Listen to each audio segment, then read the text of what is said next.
दोस्तों ऑपरेशन सिंदूर के शुरुआत में हमने देखा किस प्रकार से पाकिस्तान की सरकार, वहां की आर्मी, वहां की मीडिया झूठ पे झूठ बोले जा रही थी।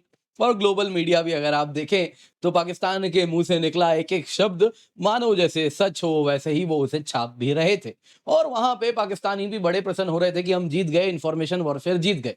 लेकिन दोस्तों अब हमारी आर्मी एक एक चीज अब तथ्यों के साथ, सैटेलाइट पिक्चर्स के साथ जब एक एक चीज दुनिया के सामने रख रही है, तो यही पाकिस्तान की फौज मुंह में दही जमाए है। अब दोस्तों हुआ यूं, इसी सिलसिले में इंडियन आर्मी के बड़े सीनियर ऑफिशियल उन्होंने एक इंटरव्यू दिया है। सर्विंग आर्मी ऑफिशियल है और अगर आप देखें तो ये डायरेक्टर जनरल हैं एयर ऑपरेशंस के with respect to Indian army. इन्होंने पाकिस्तान को इंटरव्यू में चेतावनी दे दी है। साफ साफ कह दिया कि ऑपरेशन सिंदूर में हमने दर्शा दिया। अब पाकिस्तान को भी मालूम है कि पूरा का पूरा पाकिस्तान हमारे रेंज में है। अब पाकिस्तान आर्मी अपने जीएचक्यू हेडक्वार्टर को रावलपिंडी से इस्लामाबाद ले जाए या कहीं भी ले जाए, चाहे वो खैबर पख्तूनख्वा ही क्यों ना ले जाए, वो हमसे छुप नहीं सकते। उन पर हमारी नजर है। उनको एक ही एडवाइस दी जाती है कि आप जाइए, जाके एक गहरे गड्ढे में घुस के रहिए। Otherwise made in India tested in Pakistan, ये जो ब्रह्मोस है इससे पाकिस्तान में हर जगह हम वार कर सकते हैं।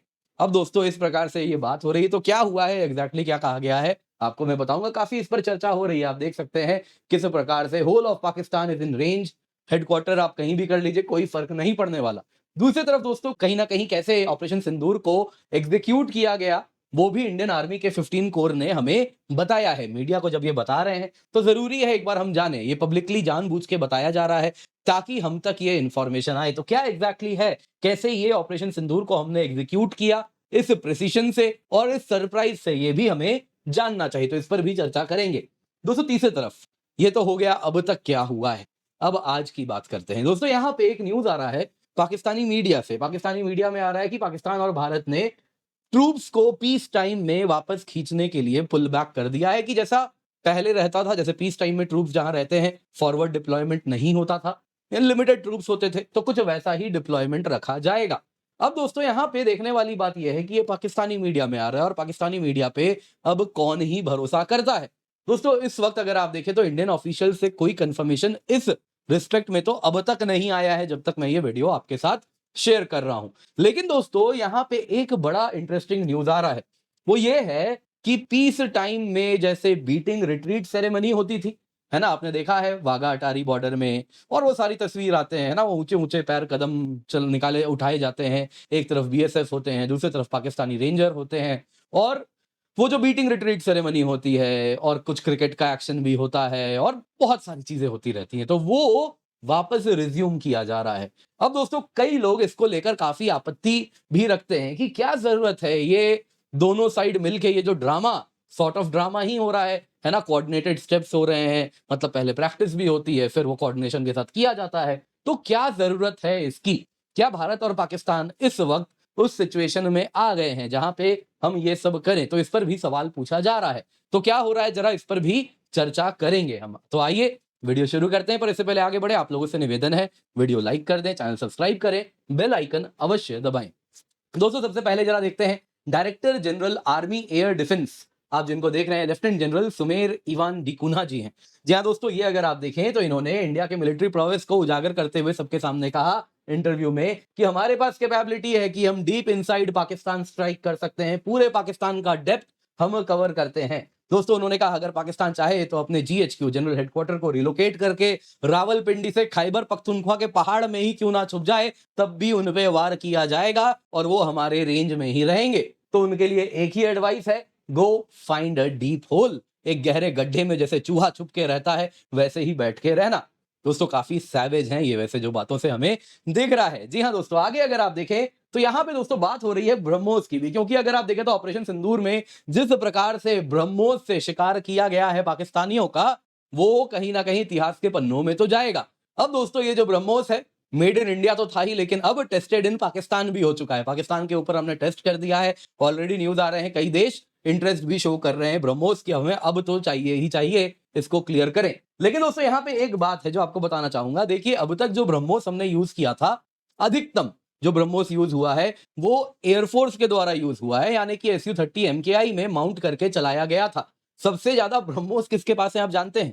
इंडियन आर्मी के पास है। एयरफोर्स के पास कम है, नेवी के पास भी बहुत है, आर्मी के पास फिर है और फिर इंडियन एयरफोर्स के पास अगर आप देखें तो काफी कम है। कारण क्या है कि अगर आप देखें तो इंडियन एयरफोर्स में स्पेशलाइज्ड प्लेटफॉर्म्स ही हैं, Su-30 MKI हो गए, जिनमें ये सब माउंट किया जाता है। तो सबसे बड़े यूजर ब्रह्मोस के अगर आप देखें तो वो आर्मी है, फॉलोड बाय नेवी है। तो इनके ब्रह्मोस तो अभी उस स्केल पे चले ही नहीं है।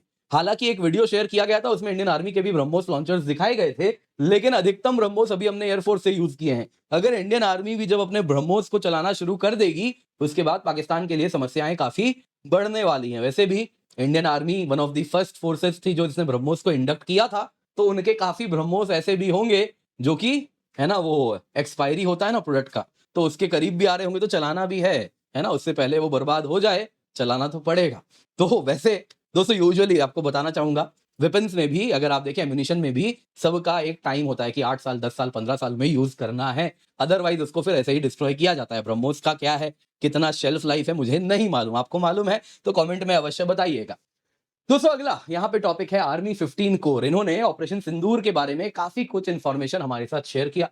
कोर कमांडर है इंडियन आर्मी के 15 कोर के लेफ्टिनेंट जनरल प्रशांत श्रीवास्तव जी। इन्होंने की ऑपरेशनल डिटेल्स दिए ऑपरेशन सिंदूर के, जिसमें इन्होंने कहा कि देखिए सबसे पहले तो हमने प्लानिंग शुरू किया है। प्लानिंग तब शुरू हुआ जैसे ही पहलगाम अटैक होता है हम लग जाते हैं। 15 दिन तक प्लानिंग का काम होता है। इंडियन फोर्सेस इंटेंसिव रिकॉनाइसेंस करनी शुरू करती है, पूरे के पूरे पाकिस्तान के चप्पे चप्पे का पता लगाना शुरू करती है। इंटेलिजेंस गैदरिंग होता है, स्ट्रेटेजिक प्लानिंग होता है। पैरेलली मालूम था हम वार करेंगे तो फिर पाकिस्तान भी पलटवार तो करेगा, तो अपने डिफेंस पोस्चर को भी मजबूत करना शुरू कर देते हैं। हाई वैल्यू एनिमी टारगेट्स क्या क्या हैं उनका पता लगाना शुरू करते हैं। नेक्स्ट जनरेशन वेपन सिस्टम्स को इंटीग्रेट करना शुरू कर देते हैं अपने डिफेंसिव पोस्चर के साथ with respect to electronic warfare capabilities. मतलब कि बेसिकली जितने भी मालूम था ड्रोन आएंगे सब कुछ आएगा, तो उसकी तैयारी तो करनी होगी, कैसे उसको जैम कर दें और कैसे उस ड्रोन को अगर कुछ नहीं तो फिर काइनेटिक तरीके से ही मार गिराएं। तो ये सारी चीजें आप अगर देखें तो इंडियन आर्मी करना शुरू कर देती है। उसके बाद उन्होंने बताया कि फिर आती है बात एग्जीक्यूशन और टैक्टिक की। सरप्राइज सबसे इंपॉर्टेंट था ऑपरेशन सिंदूर में। पाकिस्तानी ट्रूप्स टोटली सरप्राइज थे, बहुत चक्के रह गए। उनको समझ नहीं आया कि इतना बड़ा स्ट्राइक हम करने वाले हैं, इतने सारे आतंकवादियों के ठिकाने पे एक साथ। ये कहीं ना कहीं वो जब तक समझे तब तक पूरा ऑपरेशन जो पहला स्ट्राइक था वो हो चुका था। तो इसके साथ अगर आप देखें तो यहां पे उन्होंने कहा इंडियन आर्टिलरी का भी बड़ा रोल रहा। उन्होंने भी टाइट कोऑर्डिनेशन के साथ मैसिव शेलिंग किया, लेकिन सिलेक्टिव शेलिंग किया। बच्चों पे, महिलाओं पे हमने ध्यान रखा कि कहीं भी कोई सिविलियन के ऊपर गोला ना गिरे। जितने भी पाकिस्तान के टेरर इंफ्रास्ट्रक्चर थे और उनको सपोर्ट करने वाले पाकिस्तान के मिलिट्री पोजीशन थे, उन्हीं के ऊपर हमने गोलाबारी किया, अनलाइक दीस पाकिस्तानीज जो हमारे सिविलियंस को मार रहे थे। दोस्तों पाकिस्तान में इतना पैनिक था कि पाकिस्तानी कमांडर का एक ये आवाज जो रेडियो हमने इंटरसेप्ट किया है उसमें ये रिकॉर्डेड है, हमारे पास अभी भी पड़ा है, जो वो कह रहा था दफ्तर तो कल भी खुल जाएगा, फिलहाल जान बचा के भागो। है ना दोस्तों, पाकिस्तान जो हमेशा से करता आया है उसी में वो कहीं ना कहीं एक्सपीरियंस भी है। अब आज का थोड़ा ही है, 70 साल 75 साल से भाग रहा है, तो वही उसके कमांडर ने बोला जान बचा के भागो। अब दोस्तों यहाँ पे अगर आप देखें तो क्वाड कॉप्टर को इंटरसेप्शन को लेके भी काफी सीरियसली यहाँ पे हमने काफी पॉजिटिव गोल्स किए। दोस्तों ये जो पीर पंजाल रेंज आप देख रहे हैं, इसमें ये जो नॉर्दर्न पार्ट है वो northern part of Pir Panjal range है। तो यहाँ पे अगर आप देखें तो हमने 307 पाकिस्तानी क्वाड कॉप्टर्स डिटेक्ट किए, आइडेंटिफाई किया और उनको वहीं पर मार गिराया। इन टोटल पाकिस्तान ने इस इलाके में 349 क्वाड कॉप्टर से इंट्रूजन करने का प्रयास किया, उसमें से 307 मार गिराए। नतीजा यह हुआ पाकिस्तान की जो सिचुएशनल अवेयरनेस थी ड्रोन्स के थ्रू, जो वो पता लगा रहा था कि हमारे आर्टिलरीज कहां से चल रहे हैं, हमारे ट्रूप डिप्लॉयमेंट कहां पे है, तो उसको कुछ पता ही नहीं चला, वो अंधा हो गया था। और उसके बाद अगर आप देखें तो हमने जो मारा है उसको पाकिस्तान को, वो हमेशा के लिए इसको याद रखने वाला है। मैसेज बड़ा क्लियर गया है पाकिस्तान को कि अगर आप टेररिज्म को सपोर्ट करेंगे, हमें प्रोवोक करेंगे, तो आपके साथ ऊपर हम डिसाइसिव फोर्स से हमला करेंगे। अब आते हैं दोस्तों आज की बात पे। पाकिस्तानी मीडिया कह रही है भारत और पाकिस्तान ने एग्री किया है कि जो पीस टाइम पोजीशन होता है ट्रूप्स का, वापस वहीं पर ऐसा फैसला किया गया है कि वापस ट्रूप्स को पीछे ले जाया जाएगा। दोस्तों हम तो कंटिन्यूअसली क्या कह रहे हैं, ऑपरेशन सिंदूर अभी खत्म नहीं हुआ है, अभी operation Sindoor is still on, है ना। आप वापस कुछ कीजिए, वापस मारेंगे, तो ट्रूप डिप्लॉयमेंट वैसे ही है। दोस्तों ये पाकिस्तानी मीडिया का कहना है। पाकिस्तानी मीडिया किस प्रकार से झूठ परोसती है आपने देखा ही है, अब तो शायद ही कोई इनको सीरियसली लेता होगा। ये जो पश्चिमी मीडिया में भी जो पाकिस्तानी काम करते हैं उनके ऊपर से भी अब भरोसा देखिए हट जाना चाहिए था। लेकिन होता क्या है, वो जानबूझ के नैरेटिव चलाते हैं इन्फॉर्मेशन वॉरफेयर में। पश्चिमी media, New York Times, Washington Post, Al Jazeera, सबको मालूम है वो झूठ छाप रहे हैं। लेकिन वो भी तो जानते ही है ना, वॉशिंगटन पोस्ट, न्यूयॉर्क टाइम्स आजकल किसी काम के लिए यूज होता है, पढ़ने के लिए तो कम ही लोग यूज कर रहे हैं। तो वो कागज का अलग ही काम है, खैर, है ना। तो अब वही है, पाकिस्तानियों से लिखवाओगे तो तुम्हारा न्यूज़पेपर उसी काम के लिए यूज होगा। यहाँ पे दोस्तों अगर आप देखें तो हमारे ऑफिशियल्स ने अब तक कंफर्म नहीं किया है पाकिस्तानी मीडिया के इस बयान को। हमारे यहाँ दोस्तों देखिए, लेकिन एक साइन नॉर्मलसी की या फिर प्री पहलगाम टाइम्स की जो देखने मिल रही है, वो ये देखने मिल रही है, जैसा आपने देखा है दोस्तों, ये बीटिंग रिट्रीट सेरेमनी होती है ना, वाघा अटारी बॉर्डर पे होता है, हुसैन वाला में होता है, वैसे ही आप देखें तो फजिल्का में होता है। ये दोस्तों अगर आप देखें ना तो डेली रिचुअल है, 1959 से होता आया है। और अगर आप देखें तो हर शाम को होता है, सूर्यास्त के पहले होता है, लोअरिंग डाउन ऑफ फ्लैग वगैरह होता है, जिसमें एक तरफ बीएसएफ, दूसरी तरफ पाकिस्तानी रेंजर होते हैं। ये कोऑर्डिनेटेड मूव्स करते हैं, आपने देखा ना दोनों साइड से कैसे कोऑर्डिनेशन हो रहा है, और जैसा यहाँ से हो रहा है वैसे ही हो रहा है। तो प्रैक्टिस वगैरह किया जाता है और फिर इसको अंजाम दिया जाता है। दोस्तों अब रिपोर्ट आ रहे हैं, रिपोर्ट क्या है, मतलब कंफर्मेशन है, बीटिंग रिट्रीट सेरेमनी वापस से रिज्यूम हो जाएगा आज शाम से, आज शाम को हमको दिख जाएगा, और बीएसएफ ऑफिशियल ने ये कहा है। अब दोस्तों इसकी क्या आवश्यकता है, देखिए एक तो क्या होता है कि वहां पे जो गांव है, जो इन बॉर्डर्स के पास में है, जहाँ पे बीटिंग रिट्रीट सेरेमनी होती है, वहां पे बहुत ज्यादा टूरिस्ट आते हैं ये देखने के लिए। तो कहीं ना कहीं उनकी आजीविका भी इस पर निर्भर करती है। तो उनके लिए सच में काफी ज्यादा आप देखें तो जीवन यापन के लिए अपने आप में इंपॉर्टेंट है।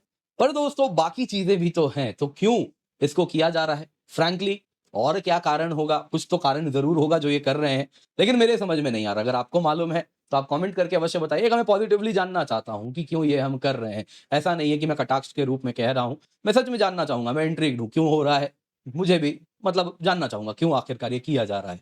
खैर आप इसके बारे में क्या समझते हैं, क्या बीटिंग रिट्रीट की आवश्यकता है, वो भी आप कमेंट में अवश्य बताइएगा। बाकी दोस्तों आपके लिए जाते जाते बताना चाहूंगा, आपके आईएएस के सपने को हम पूरा करने के लिए flat 60% off plus up to 12 month free extension लेकर के आए हैं। लिमिटेड पीरियड ऑफर है। इस कीमत पे complete GS, complete CSAT, prelims test series, mains test series with evaluation आपको मिलता है, डेडिकेटेड डाउट सॉल्विंग भी आपको मिलती है। तो आप जल्दी से जाएं, जाके सब्सक्राइब करें, पिन कमेंट में आपको लिंक मिल जाएगा। इसके सिवा दोस्तों आपके लिए बिगेस्ट गिफ्ट है, अगर आप प्रीलिम्स इस बार दे रहे हैं तो आपके लिए केवल ₹1 में हम क्रैश कोर्स लेकर के आए हैं। आप अवश्य जुड़े, कंप्लीट जीएस, कंप्लीट सीसैट आप देख सकते हैं आपको मिल रहा है, 50 से अधिक मॉक टेस्ट है, कंप्लीट करंट अफेयर्स रिवीजन है, सब कुछ आपको मिल रहा है। 25 मई तक ही ऑफर वैलिड है, ₹1 में दे रहे हैं तो आप अवश्य जुड़ सकते हैं। पिन कमेंट में आपको इसका भी लिंक मिल जाएगा।